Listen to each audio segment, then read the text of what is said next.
We obviously have made improvements. Life expectancy has improved over the last 10 years, but not as fast as the rest of the country. And it's only just extending life unless we improve the quality of that life. We know many people in this city suffer from long-term conditions, diabetes, heart disease, respiratory problems. How do we make quality of life as good as it can be? How do we help people manage their conditions better? And I think we can only do that if we address the wider determinants of health. And that is a sort of fundamental thing about this age-friendly programme. It's about better places to live, it's strong social networks and community. Manchester has shown in this area has been tremendously important. I mean, I think it's been an inspiring example of the way in which cities can really pioneer really important issues. So, and I think this day can bring together. These figures at the top are from the 2011 census. And they do make the point, and the Manchester figure is for the city.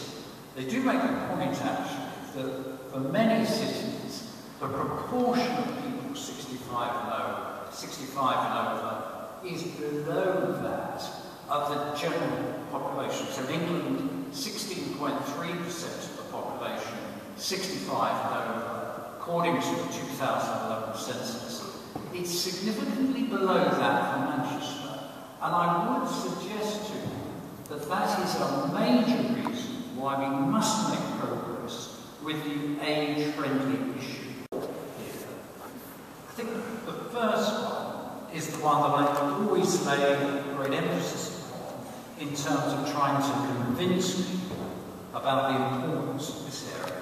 That 80% of the time people age 75, age 70 and over is spent at home or in the home environment. So the extent to which that environment is able to provide a good quality of life is fundamental. So if you're asked by your line manager or your counsellor, why is this important?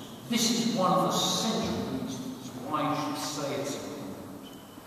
Secondly, of course, we do have this contrast between people aging in place, people who may have lived for 30 or 40 years in the same neighbourhood or longer, but at the same time being surrounded often by a very mobile population, people moving in and out. A place like Manchester has fabulous art galleries, concert halls, a rich repertoire of cultural facilities, which again we need to link in much more closely and make accessible to all people.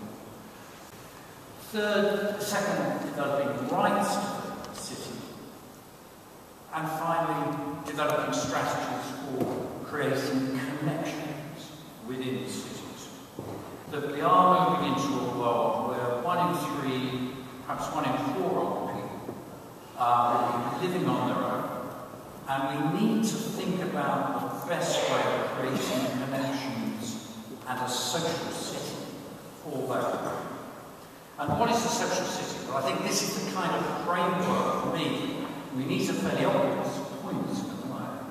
But this is the kind of framework for me which should underpin our work. Because the rights must be about securing appropriate and supportive urban space, the right to participate in decision-making particularly about urban issues, urban planning, and the right to shape the strategies which have developed great cities like Manchester and other cities in the region.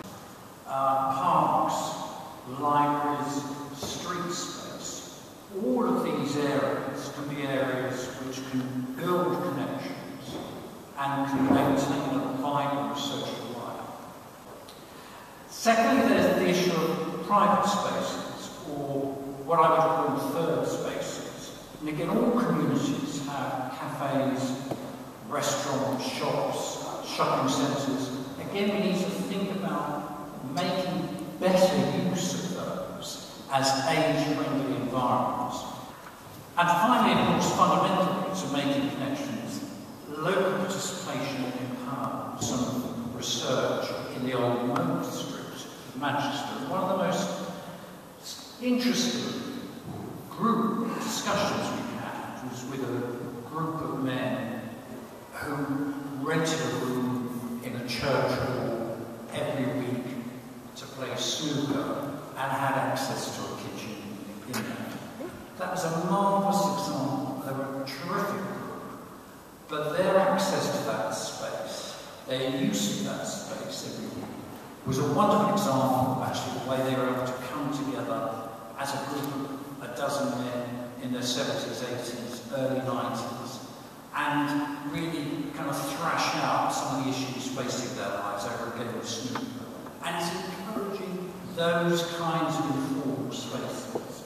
The question is, where do aging populations fit in all of this? Where do older people fit in this economic future? I think we've got to work that one out. The final point I make is that I think research and policy is important in all of this. And I think, again, universities have a big role to play. We were the first city council to fund free swimming for the over 60s and continue to do so when government funding was withheld from that particular programme. We were the first council to produce a positive images of ageing campaign. The city centre and offices and halls and homes across the city featured positive images of older people. We were the first city to produce a cultural guide for older people involving 18 arts and heritage organisations, and that particular work has become one of the really strong elements of our programme. I just heard this word.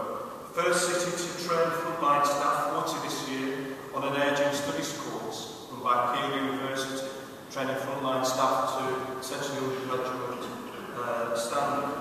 And we were the first council to have an elected lead member for intergenerational work, the first city to launch an age-friendly city design group with local designers and architects, and the first city to form a consortium with academics and the third sector on urban aging. So, in many ways, we have been leaders in this field in the UK and internationally. We want to arrange new initiatives which will attract resources to the city, and this is something I know some colleagues have probably heard many times, but we've attracted, over the last 8 years, something like £6.5 million either directly or in partnerships with other organisations to the city for services and research. Because cities are so varied, and this is just a kind of short list really.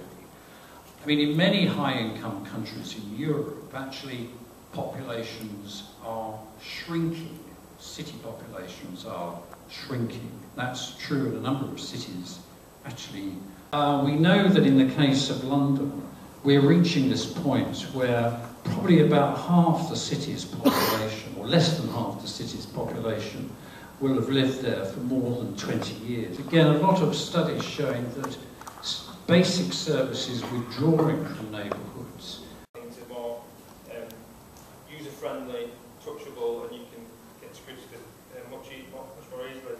So the first project we piloted at the gallery was strangely enough, straight into movie editing.